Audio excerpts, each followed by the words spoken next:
What's up, guys? So we're gonna listen to a guy that is talking about the Rodney Hinton story. If you don't know what I'm talking about, Rodney Hinton's kid was unalived by a cop, and then the very next day, Rodney Hinton, the father, ran over just a random cop that wasn't a cop anymore. He was a retired cop. That was helping at a graduation. He just ran him over. Not the cop that did something to his son, just some random guy. But we're going to listen to this guy. I'm definitely going to pause a few times. If you don't like when people pause to talk, there's other videos, go somewhere else. But here we go.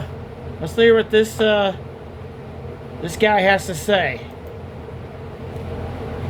You are completely missing the point if you're looking at the Rodney Hinton situation and you're saying, but he didn't unalive the officer who unalived his son.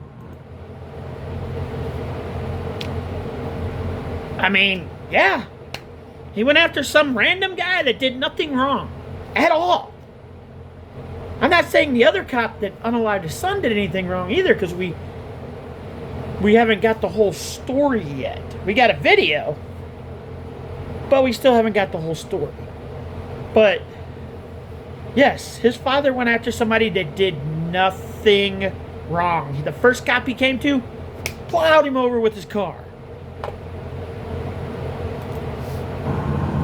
Hinton's spontaneous attack in a fit of rage 2 hours after watching the body cam footage of his son be unalived by the police, that does not happen out of planning. He is not intending there to be strategic. He is filled with rage at law enforcement, and he attacks the first law enforcement officer he sees. So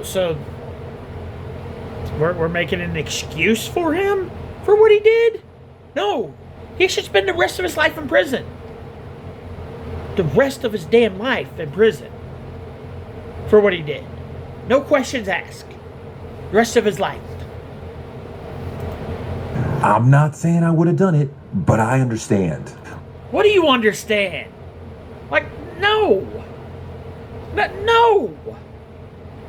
Like, I would more understand it if he did this to the cop that did what the cop did to his son. It'd still be wrong, and I still think he should spend the rest of his life in prison. But I'd understand it a little bit more. But that's not what he did. He went after a cop that had nothing whatsoever to do with this, that didn't even work for the same police department of the cop that did it. He didn't even work at the same police department. This guy was a retired cop just recently, and he was helping at a graduation. But people are making fucking excuses for this father driving over him. There's no excuse.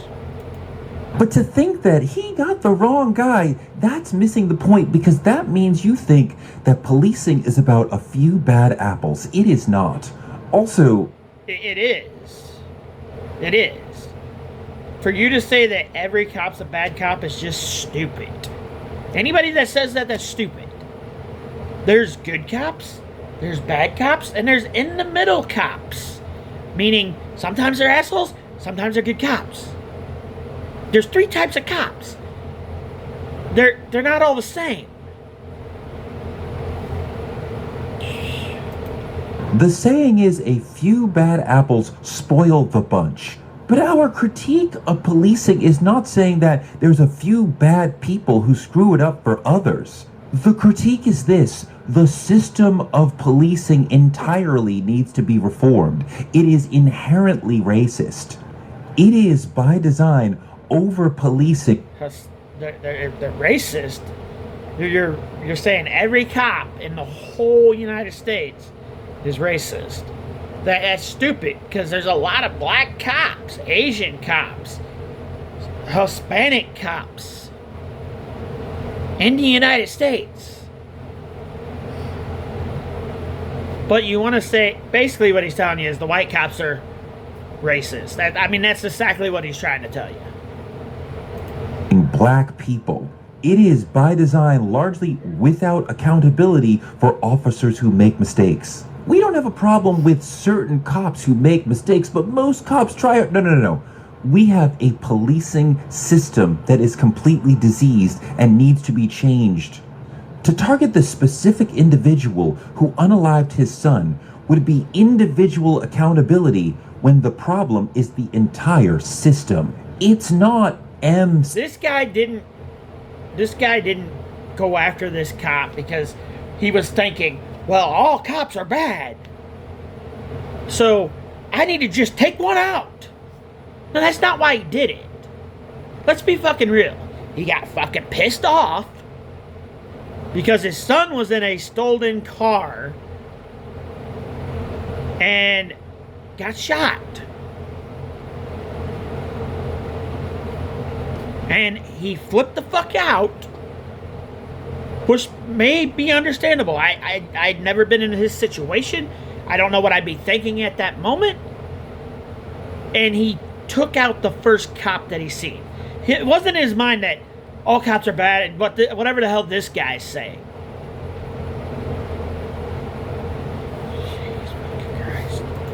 CAB. It's ACAB. Well,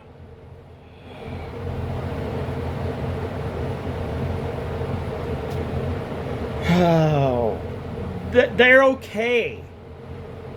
They're okay with this guy running over a white cop who technically wasn't a cop anymore.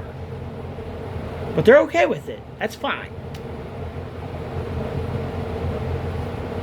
But if this guy would have ran over a black cop, the first cop he come to was a black cop, you wouldn't even hear about this story. It wouldn't even get talked about at all. But being he ran over a white cop, they're making this guy into a fucking hero. Just like they did Carmelo Anthony. He's a hero for what he did. No, he's a criminal for what he did. He should spend the rest of his life in prison. I don't care if you put him in the same jail as Carmelo Anthony. Put him in the same jail. I don't care. They both deserve to go to prison. And before you tell me, well, Shiloh... No, Shiloh said a damn word. Get over it. Yes, it was stupid. She shouldn't have done it. It was unfucking called for. But it was just a damn word. Like, comment, and share, guys. If you want to support my channel, you can do so through the Cash App or Super Thanks. Check out my Facebook page where I'm adding new stuff. And we will see you guys out in the next crazy-ass video. Bye, guys.